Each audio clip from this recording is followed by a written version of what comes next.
I don't know why I thought camping in a graveyard was a good idea. Maybe it was boredom. Maybe it was the wrong kind of curiosity. But I went through with it anyway. Looking back, I wish I hadn't. It was 2014, and I was 27 at the time. I had just moved to a small town in Ohio for work. I didn't know anyone there, and I spent most of my free time either hiking alone or driving around back roads, just seeing where they went. I liked the quiet, the open spaces.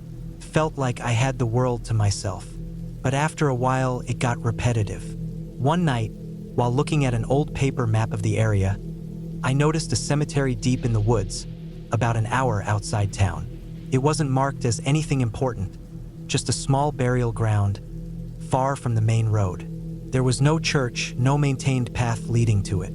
Just an old name written on the map, Black Hollow Cemetery. That was enough to make me want to see it.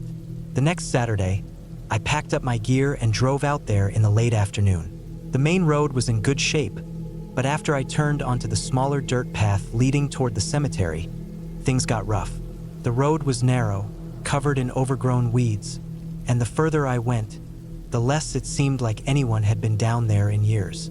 The trees on either side grew thick and close together, their branches reaching over the road like they were trying to pull it shut. I had to drive slow, avoiding deep ruts and rocks. The air smelled like damp earth, rotting leaves, that rich, wet scent you only get deep in the woods. My truck's tires crunched over sticks, the sound sharp in the quiet. There were no houses, no mailboxes, no sign of life. After about 2 miles, I reached a point where the road ended. There was an old wooden post sticking out of the ground, half rotten and leaning. The words on it were almost unreadable, but I could just make them out. Black Hollow Cemetery. The cemetery itself was a few hundred feet ahead, visible through the trees. It wasn't what I expected. There was no fence, no gate, nothing marking its boundaries. Just rows of old headstones scattered through a clearing, some leaning, some cracked. A few had sunk into the ground, tilting at strange angles. The grass was overgrown, reaching up past my ankles, and dry leaves covered everything. I parked my truck and got out. The evening air was already cooling down, the sky turning soft shades of orange and purple. I took my gear, a small tent, sleeping bag, flashlight, and some food, then started toward the cemetery. Walking among the graves, I felt a strange kind of stillness. It wasn't fear. It wasn't anything supernatural. It was just that the place had been untouched for so long that it felt separate from the rest of the world.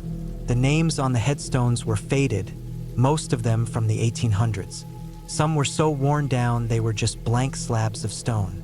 I picked a spot near the edge of the clearing, close to a large tree. I set up my tent quickly, wanting to get everything in place before it got too dark. As I drove the stakes into the ground, I caught myself glancing at the headstones more than I should have, like I was making sure nothing had moved. Once my tent was up, I sat down on a fallen tree and ate a sandwich.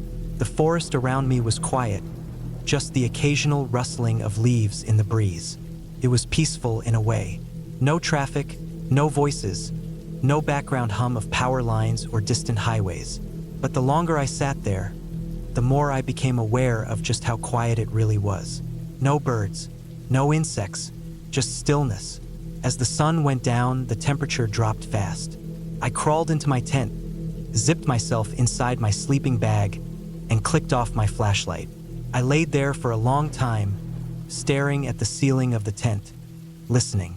Then, sometime in the middle of the night, I heard it. A single, heavy footstep. Not an animal, not the wind. A footstep. I held my breath, my heart thudding in my chest.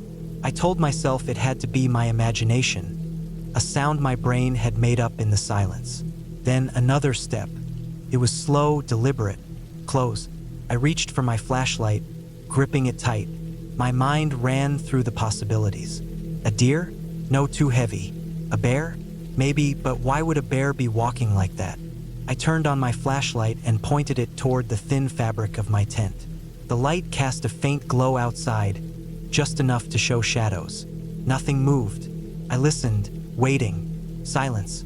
After a while, I convinced myself I had imagined it. that the quiet was playing tricks on my mind. I turned the light off and forced myself to stay calm. I was just in an old cemetery, nothing more. I drifted in and out of sleep, but at some point, a new sound woke me. A deep, dragging noise, like something heavy being pulled across the ground. This time, I didn't move. I didn't breathe. I just laid there, my body frozen. The sound came from the direction of the graves. Slow, steady. It stopped. Then I heard breathing. Not mine, not an animal's. Something else. It was faint but close. Ragged, uneven breaths. Someone was standing outside my tent. I couldn't move. My mind screamed at me to run, but my body refused to listen. Then, fingertips brushed the fabric of my tent.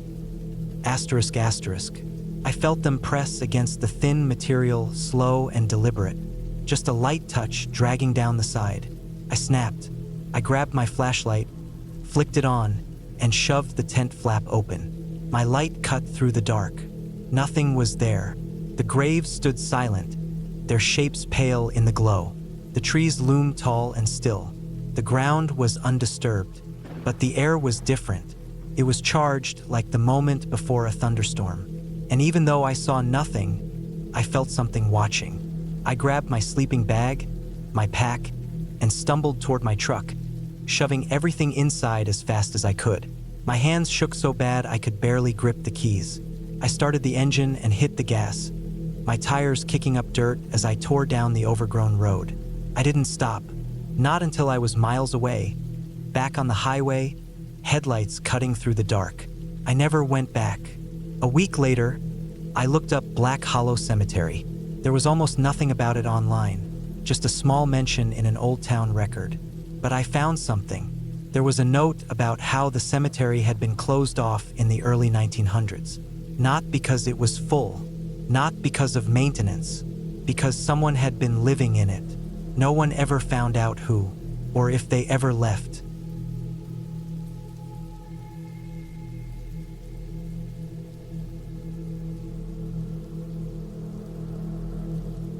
I don't go camping anymore.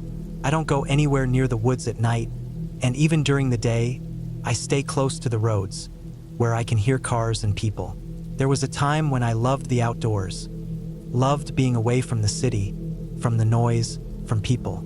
Now, the silence out here feels wrong, feels dangerous. This happened 10 years ago, but I still remember every detail like it just happened yesterday. I had gone on a solo camping trip, something I used to do often. I was 28 then, fit enough to hike for hours without getting too tired, comfortable enough with the wild to sleep alone with nothing but a thin layer of nylon between me and the forest. I had done it so many times before, and nothing had ever gone wrong. I picked a spot deep in the woods, far from any trails, miles from the nearest road. I wanted to be completely alone, away from campsites and the sound of other people. I parked my truck at a pull-off spot along an old logging road, packed up my gear, and hiked about 7 miles into the forest. By the time I found a good spot, the sun was starting to drop low in the sky. It was a small clearing with just enough space to pitch my tent, surrounded by tall trees that made it feel like I was in my own little world. I set up camp, built a fire, and cooked dinner.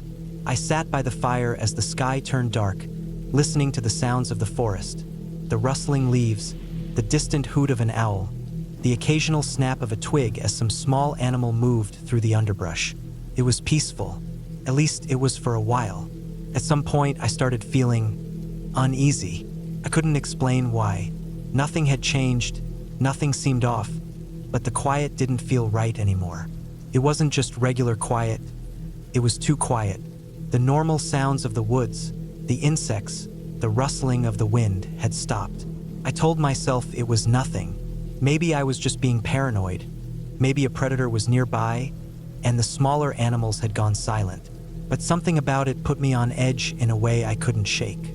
Then I heard it, a sound in the distance, just beyond the reach of the fire's glow. A rustling, slow and deliberate, too heavy to be a rabbit or a raccoon, too careful to be a deer. It moved in stops and starts like it was circling me, staying just out of sight. I grabbed my flashlight and shined it toward the trees, but I saw nothing, just the darkness, thick and unmoving. I told myself it was just my nerves. Maybe I was imagining things. Maybe it was just a normal animal, one that had frozen when I pointed the light at it. But I couldn't shake the feeling that something was watching me. I sat by the fire for a long time, listening. The sound didn't come back, and eventually, I convinced myself that it had just been my imagination. I went into my tent and zipped it up, lying on my sleeping bag with my hunting knife close at hand, just in case. I closed my eyes and tried to sleep. I don't know how long I was out before I woke up, but when I did, I knew something was wrong. The first thing I noticed was the smell. It was awful, like rotting meat left out in the sun, thick and choking. It was so strong I could taste it in the back of my throat. The second thing was the sound. Not rustling this time, not footsteps. Breathing. Slow, deep breathing just outside my tent. My body went rigid. I didn't move, didn't breathe. I just lay there listening. The breathing was close, right next to the tent, near the entrance. I could hear the fabric shifting slightly, like something was pressing against it. I reached for my knife, gripping the handle so hard my fingers hurt. My mind was racing. A bear? A cougar? Neither of those made sense. A bear would have gone for my food. A cougar wouldn't have come this close without attacking. And then I heard it. A voice.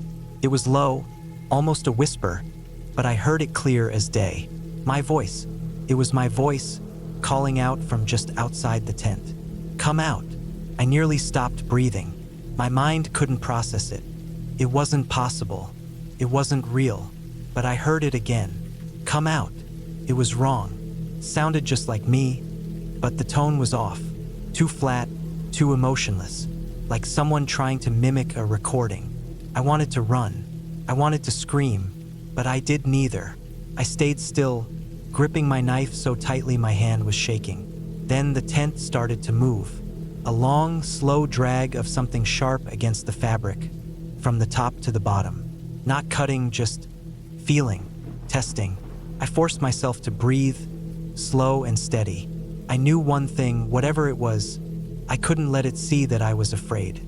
Then, just as suddenly as it started, it stopped. The smell faded. The breathing stopped.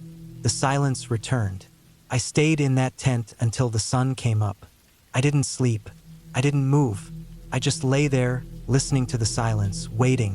When dawn finally broke, I forced myself out of the tent, knife in hand, ready to run if I had to. But the forest was empty.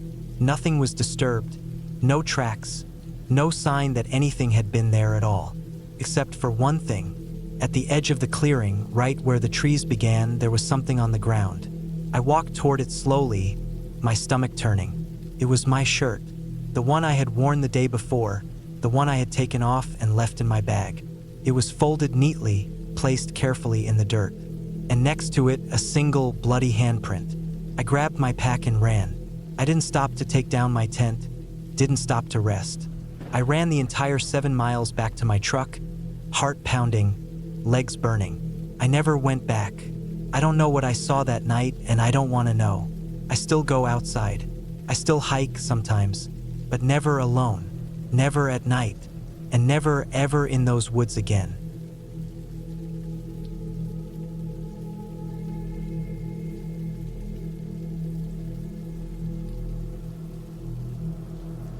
I had been a park ranger for over a decade, and I had seen my fair share of strange things in the wilderness. Not supernatural, not ghostly, just things that made you feel uneasy. Things that reminded you that no matter how well you think you know the land, nature doesn't care. It doesn't follow your rules. This happened back in 2017 in the thick forests of Washington. The park I worked at covered thousands of acres, most of it deep, unmarked wilderness where only experienced hikers dared to go. My job was usually routine, patrolling trails, assisting lost campers, clearing debris. But every now and then we got reports of something odd. People talked about weird noises at night, abandoned campsites with gear left behind, or even seeing people way out in the woods where no one should be. It was mid-September when I was assigned to do an overnight solo patrol deep in the backcountry. A few hikers had reported hearing distant screams at night. They said it didn't sound like an animal, and it wasn't close enough to pinpoint. But it had gone on for a few nights, so my supervisor wanted me to check it out. I packed light, just enough for one night. A small tent, sleeping bag, some food, my radio, a GPS, and my sidearm. I never liked bringing my gun on patrol, but in deep backcountry, you don't take chances. Cougars, bears, even the occasional desperate person trying to stay off the grid, you had to be prepared. I set off in the late afternoon, following the main trail before cutting off into the wilderness. The hike in was quiet, just the sound of my boots crunching over fallen leaves and the occasional rustle of something moving in the brush. I didn't feel uneasy at first. It was just another patrol. By sunset, I found a clearing to set up camp. It was a small, level patch of dirt between two ridges, about 20 miles from the nearest road. I had been here before. It was an old hunter's campsite, long abandoned, but still usable. A small fire pit, some stacked rocks where someone had tried to build a windbreak. Nothing out of the ordinary. As night fell, I started a small fire, ate a quick meal, and settled in. The forest was alive with the usual sounds. Crickets, distant owl calls, the occasional snap of a branch as an animal moved through the brush. Normal, familiar things. Then, sometime around midnight, I heard it. It started faint, barely above the sound of the wind. A long, drawn-out wail. Not a human scream, not quite an animal. Something in between. I sat up, straining to listen. It was far off, somewhere past the ridge to the east. I checked my watch, 12:17 a.m. The sound didn't stop. It just went on and on, rising and falling, like something was calling out but never expecting an answer. I told myself it was a coyote, maybe a wounded elk, but I had been in these woods long enough to know what those sounded like, and this wasn't it. I waited, gripping my flashlight, but the sound never came closer. After a while, it stopped altogether. The forest was silent again. I tried to sleep, but never fully did. Every time I closed my eyes, I expected to hear it again. But nothing came. Morning arrived, and I packed up quickly. I didn't feel like staying another night. The air was still heavy, like the forest itself was waiting for something. I followed my GPS back toward the main trail, making good time. About an hour into my hike, I saw something ahead, a pile of rocks stacked in the middle of the trail. Not natural. Someone had put them there. I stopped, looking around. The forest was thick, but I saw no movement, no sign of anyone. I walked around the stack, continuing on. Maybe a hiker had made it. Maybe it was nothing. But then, another mile down the trail, I found another one. Same size, same shape, carefully stacked. I started moving faster. I didn't like this. Then, I saw something that made me stop cold. Ahead, hanging from a low tree branch, was a bundle of sticks, wrapped together with what looked like animal sinew. It was small, about the size of my hand, and it swayed slightly in the breeze. It hadn't been there before. I scanned the trees, every nerve in my body on edge. Someone had put this here, and they were close enough to do it without me noticing. I unholstered my sidearm, not pointing it, but keeping it ready. I didn't believe in superstition, but I did believe in people. And sometimes people were worse than anything else out here. I kept walking, pushing my pace. Every so often, I checked behind me, making sure I wasn't being followed. The trees were thick, shadows shifting as the sun moved overhead. But I never saw anything.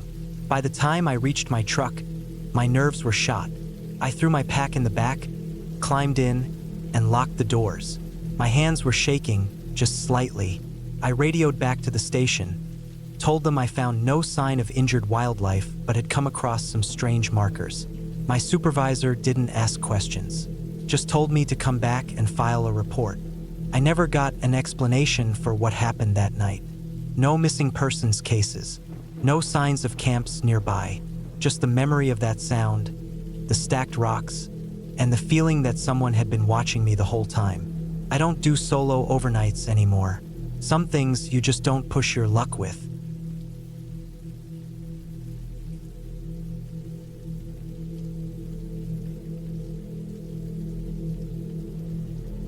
I had been planning a solo camping trip for months. It was late September, and I had taken a week off from work, eager to spend time in nature, away from the noise of the city. I picked a remote area in central France, deep in the forested hills, where few tourists went. It wasn't a national park, just miles of trees, old logging trails, and a few scattered farms. I had studied maps, planned routes, and packed enough supplies for 5 days. My goal was simple: hike deep into the wilderness, set up camp, and enjoy the solitude. I arrived at the edge of the forest in the afternoon. The drive had been long, with the last stretch on a narrow, cracked road that looked rarely used. My car was parked near a dirt path leading into the woods. I slung my backpack over my shoulders, adjusted the straps, and started walking. The air smelled like damp leaves, pine, and earth. The sun was low, casting golden light through the trees. I hiked for hours, deeper into the forest, following a faint trail that had likely been used by hunters. There were no signs of people, no distant hum of traffic, just the occasional rustling of small animals in the undergrowth. The further I went, the more isolated I felt. By early evening, I found a clearing near a shallow stream. It was perfect: flat ground, water nearby, and enough trees around to block the wind. I set up my tent, gathered some dry wood, and started a small fire. The warmth felt good against the cool evening air.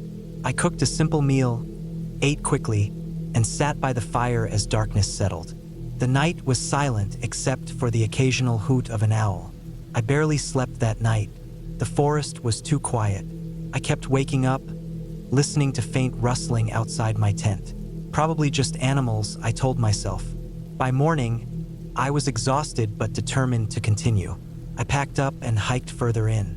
The terrain grew rougher, the trees denser. I saw no human footprints, only deer tracks and signs of wild boar. Around noon, I came across something odd: an old, rusted hunting stand nailed high in a tree. It looked abandoned, but something about it unsettled me. The ladder was missing, like someone had torn it down. I kept moving. The forest felt different, heavier. Maybe it was the overcast sky or the lack of birdsong. By late afternoon, I found another spot to camp, a small clearing surrounded by thick trees. As I set up my tent, I noticed something strange. Several broken branches scattered around, not fallen naturally, but snapped at odd angles. Some looked fresh. That night, I built a fire and ate quickly. I felt on edge, though I couldn't explain why. As I sat by the fire, I kept glancing at the dark tree line. Every now and then, I thought I saw movement, just quick, flickering shapes at the edge of the light. I told myself it was my imagination. Then I heard it, a sharp crack like a branch breaking close by. I froze, listening. The fire crackled, but beyond that, silence. My heart pounded. Maybe a deer, I thought, or a wild boar. Then another sound, slow, deliberate footsteps in the undergrowth. Not an animal. Too controlled. Too precise. My hands clenched into fists. I grabbed my flashlight and pointed it toward the noise. The beam cut through the trees, but I saw nothing. I barely slept that night. Every sound made me jump. By morning, I decided I had gone deep enough. I camped one more night, then head back. The day passed slowly. I forced myself to eat to stay calm. The unease never left. As the sun dipped, I built my fire early, making it bigger than usual. I wanted light, warmth, anything to push back the growing fear. Just past midnight, I woke to a sound that sent a chill through me. Footsteps circling my tent. Slow, measured. Not animal sounds. Human. I didn't move. I barely breathed. My mind raced. Who was out here? Why? My knife was under my sleeping bag. I gripped it, heart pounding. The footsteps stopped. I waited, listening. The fire outside was still burning low, casting flickering shadows on the tent walls. Then, in the dim glow, I saw it, a silhouette, motionless.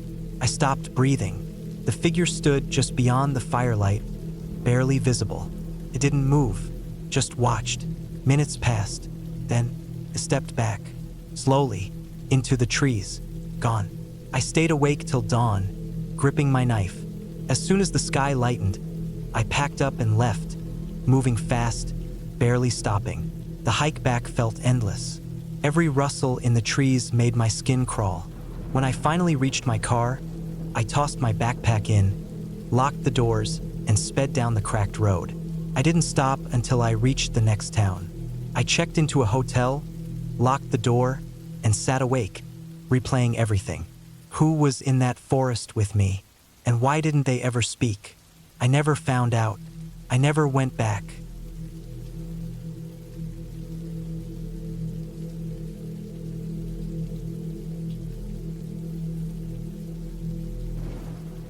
I was never the type to be afraid of the woods. I had spent years hiking, fishing, and camping alone, deep in places most people wouldn't bother to go. There was a kind of peace in being out there, miles from the nearest road, surrounded by nothing but trees, the sound of wind moving through the leaves, and the occasional crack of a branch under the weight of an unseen animal. But that trip, one I took in the fall of 2019, changed everything. I had planned a 4-day solo camping trip deep in the forests of northern Montana. It wasn't my first time in that area. I had camped there twice before and had always found it to be one of the most untouched, isolated places I'd ever been. There were no marked trails, no designated campsites, just raw, endless woods. The kind of place where you could go days without seeing another human being. That was exactly what I wanted. I arrived early in the morning, parked my truck along an old logging road, and hiked in about 10 miles before setting up my first campsite. The weather was cool, perfect for hiking, and the forest was eerily quiet. I remember thinking that something felt different, though I couldn't quite place what it was. Maybe it was just the season. Autumn had turned the leaves into shades of red and orange, and the trees looked more skeletal than I remembered. That first night was uneventful. I cooked a small meal on my portable stove, sat by the fire, and listened to the distant hoots of an owl. The only unsettling thing was the strange feeling that I wasn't entirely alone. I chalked it up to my imagination, the way the quiet can sometimes play tricks on your mind when you're deep in the woods. The second day, I hiked further into the wilderness, covering another 6 or 7 miles before finding another suitable campsite near a small stream. The isolation was what I had come for, but by that point, I couldn't shake the feeling that something was off. The forest felt different, almost like it was holding its breath. I saw no signs of other campers, no old fire pits, no discarded trash. That wasn't unusual for a place this remote, but I couldn't shake the feeling that I wasn't as alone as I should have been. That night, I woke up suddenly, heart pounding, unsure of what had startled me. The fire had burned down to glowing embers, casting long shadows against the trees. For a moment, I sat in my tent, listening. Then I heard it, a branch snapping somewhere in the distance. Not the random sounds of small animals scurrying through the underbrush. This was deliberate, the sound of something or someone moving with purpose. I stayed still, holding my breath. Another snap, closer this time. My knife was within arm's reach, and I gripped it tightly. The movement in the woods continued for another minute before stopping entirely. I listened for what felt like an eternity, but nothing else happened. Eventually, I convinced myself it was an animal, a deer, maybe. Still, I barely slept for the rest of the night. By the third day, I was starting to regret the trip. I was too deep into the woods to turn back easily, and I told myself I was just being paranoid. I forced myself to keep hiking, pushing deeper into the wilderness. By late afternoon, I found a clearing that seemed like a good place to set up camp. The stream was nearby, and the ground was soft enough to drive in my tent stakes easily. As I set up my tent, I noticed something odd. There were no animal sounds, no birds, no rustling in the bushes, nothing. The silence felt heavy, unnatural. I forced myself to ignore it, started a fire, and cooked dinner. As the sun set, I tried to relax, but the unease was growing worse. Then I saw it. Across the clearing, maybe 50 yards away, was a figure standing at the tree line. My heart nearly stopped. It was a man, tall, thin, and completely still. He was too far for me to make out any details, but I could tell he was watching me. The fire crackled beside me, casting flickering light over the campsite, but he didn't move. I stared at him for what felt like minutes, my mind racing. I thought about calling out, but decided against it. Something about him felt wrong. Then, just as slowly as he had appeared, he stepped backward into the shadows of the trees and disappeared. I didn't sleep that night. Every rustling leaf, every distant sound, set my nerves on edge. My knife stayed in my hand the entire time, and I sat in my tent, listening. I had two options: stay until morning and hike out as planned, or pack up and leave immediately. I decided on the latter. I moved quickly but quietly, stuffing my gear into my pack and dousing the fire. The forest felt suffocating. Every step I took, I expected to see him again, lurking just beyond the firelight. I hiked fast, nearly running at times. The weight of my pack slowed me down, but adrenaline kept me moving. The woods were pitch black, and my headlamp barely cut through the darkness.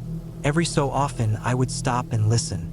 Then, about an hour into my hike back, I heard it again. Footsteps, not mine. Behind me, I turned, shining my light into the trees, but saw nothing. The sound had stopped the moment I did. I kept moving, faster now. The footsteps followed. I was being hunted. Panic set in. I abandoned any pretense of stealth and started running. My lungs burned, my legs ached, but I didn't stop. I kept my light ahead of me, looking for the old logging road where my truck was parked. Then I saw it. The truck. It was only 100 yards away. I sprinted, fumbling for my keys, nearly collapsing as I reached the driver's side door. I threw my pack into the passenger seat, locked the doors, and started the engine. The headlights illuminated the forest ahead. That's when I saw him, standing just at the edge of the woods, near the place where I had just emerged, was the man. He was closer now. I could see his face, expressionless, staring. I didn't wait. I slammed the truck into reverse, spun around, and sped down the road. My heart was still pounding when I finally reached the highway, the safety of civilization. I never went back. I still camp, but never alone. Never in places that remote. And no matter how deep into the woods I go, I always listen, because I know he's still out there, waiting.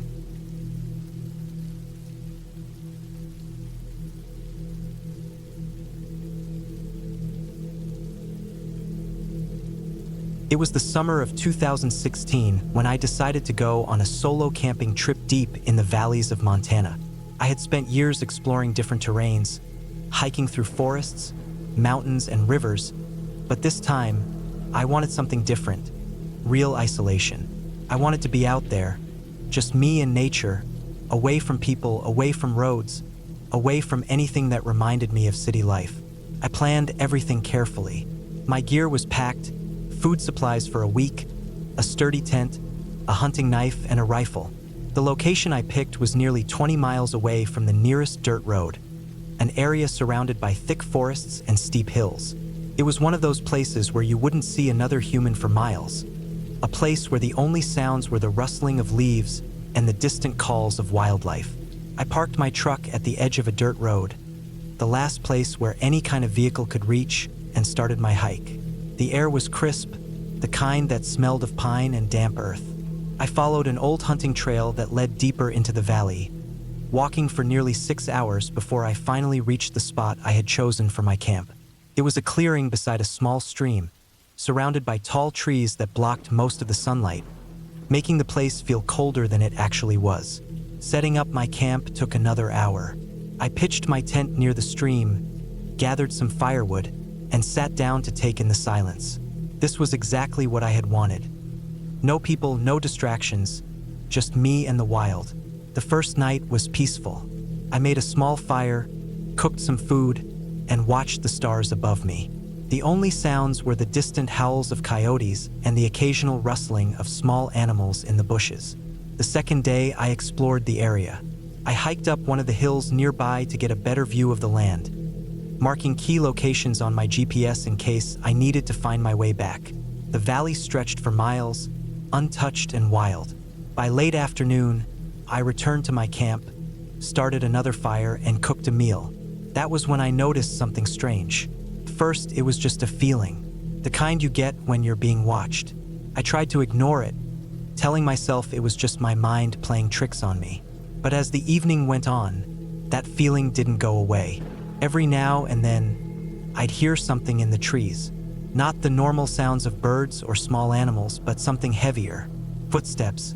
I grabbed my rifle and shone my flashlight in the direction of the noise, but there was nothing there, just trees and shadows. I convinced myself it was probably an elk or a bear moving through the woods. Still, I kept my rifle close that night. By the third day, I couldn't shake the feeling that I wasn't alone. I spent most of the morning checking the area around my camp, looking for any signs that someone or something had been there. That's when I found it. About 50 yards from my camp, in the middle of the forest, was a pile of rocks. Not natural. Someone had stacked them carefully, almost ritualistically. It wasn't there the day before. I didn't like it.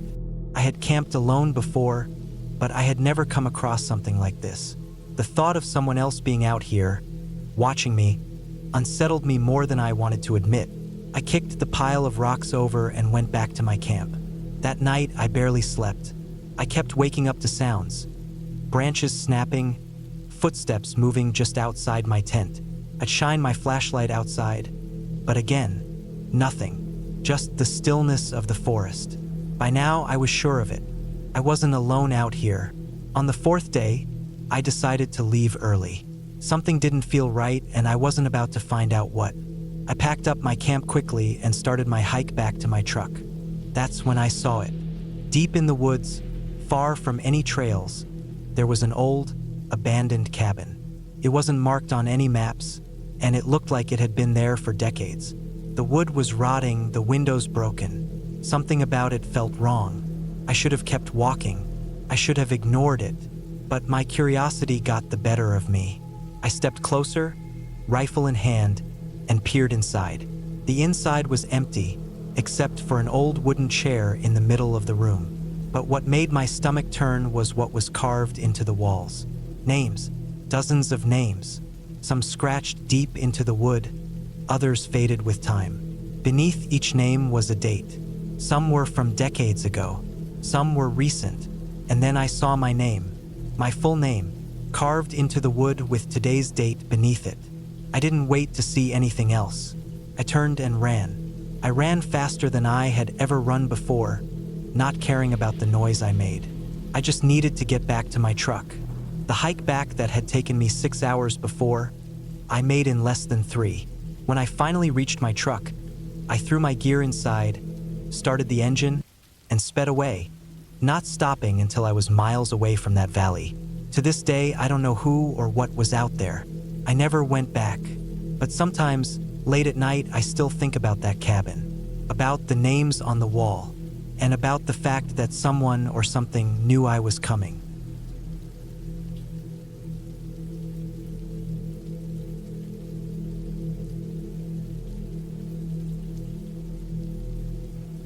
I had always wanted to see the Amazon. The thought of being surrounded by a never-ending stretch of dense jungle, with towering trees and the constant hum of insects, had fascinated me for years. When the opportunity came, I took it without hesitation. A friend of mine, Eric, had done a similar trip a few years back and told me about a guide he used. A local man named Joao who knew the forest like the back of his hand. I reached out, arranged the details, and booked my flights. It was 2019 when I landed in Manaus, the gateway to the Amazon. The city was hot, the air thick with humidity, and the streets were chaotic with cars, motorbikes, and market vendors calling out in Portuguese. I met Joao near the docks, where dozens of wooden boats bobbed on the Rio Negro. He was a middle-aged man with weathered skin and sharp eyes, dressed in a simple green shirt and cargo pants. His handshake was firm, and he wasted no time. Within an hour, we were moving down the river in a narrow boat. The city faded behind us, replaced by endless green walls of jungle. The further we went, the fewer signs of human life we saw. After a couple of hours, Joao steered the boat toward a small tributary, barely wide enough for us to pass through. Vines draped from above, and at times, I had to duck to avoid being hit in the face by low-hanging branches. The water was dark, almost black, reflecting the canopy above. We eventually stopped at a small clearing along the riverbank. Joao tied the boat to a tree and motioned for me to grab my backpack. "Here," he said simply, gesturing to the land ahead. I climbed out, my boots sinking slightly into the damp soil. The jungle was louder here. The distant call of howler monkeys mixed with the steady buzzing of insects. Joao helped me set up my tent in a relatively flat area. He had a simple hammock with a mosquito net, which he strung between two trees a few yards away. As the sun dipped below the horizon, the jungle changed. The air cooled slightly, but the sounds grew louder. The croaking of frogs, the rustling of unseen creatures in the undergrowth. It felt like the whole forest was alive. We ate a quick meal, and Joao reminded me to keep my flashlight close. "No wandering at night," he warned. I nodded, already feeling the weight of exhaustion.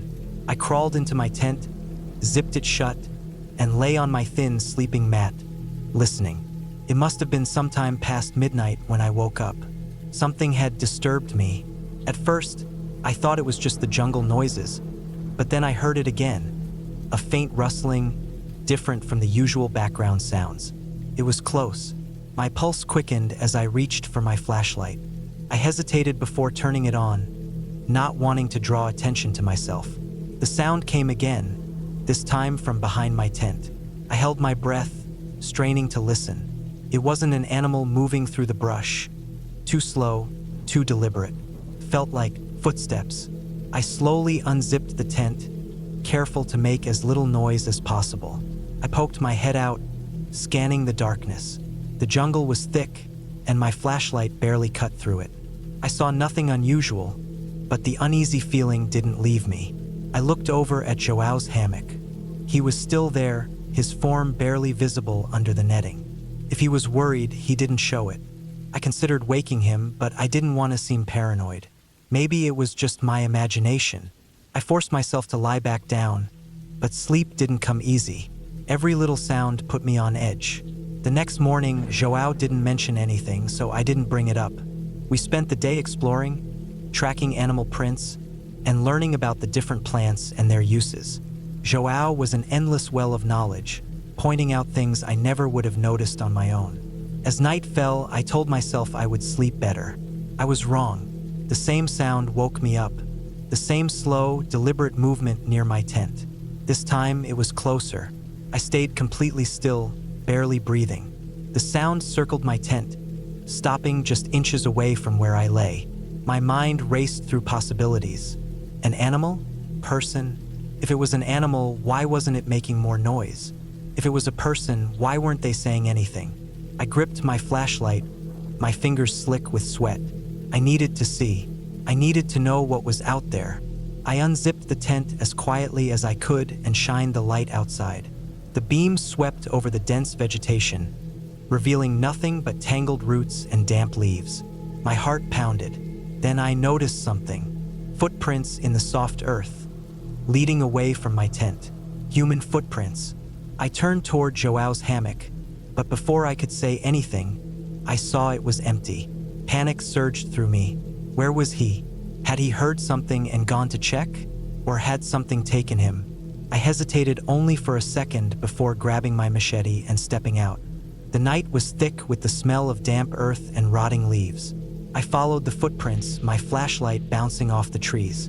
They led away from the camp, deeper into the jungle. Then suddenly they stopped, just vanished, like whoever had made them had been lifted off the ground.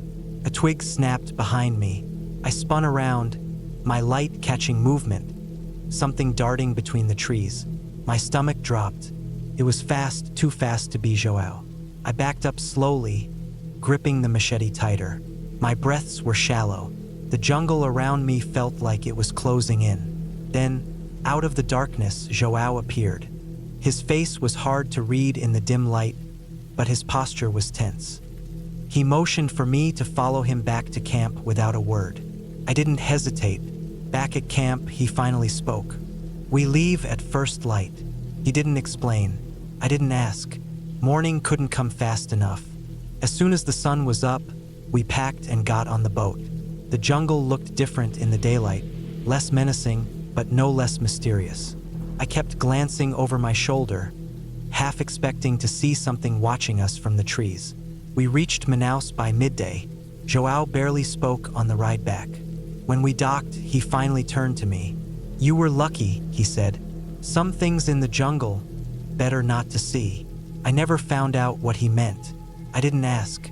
I got on the first flight home and never looked back. The Amazon had always fascinated me, but some mysteries were better left undiscovered, and I had no desire to return.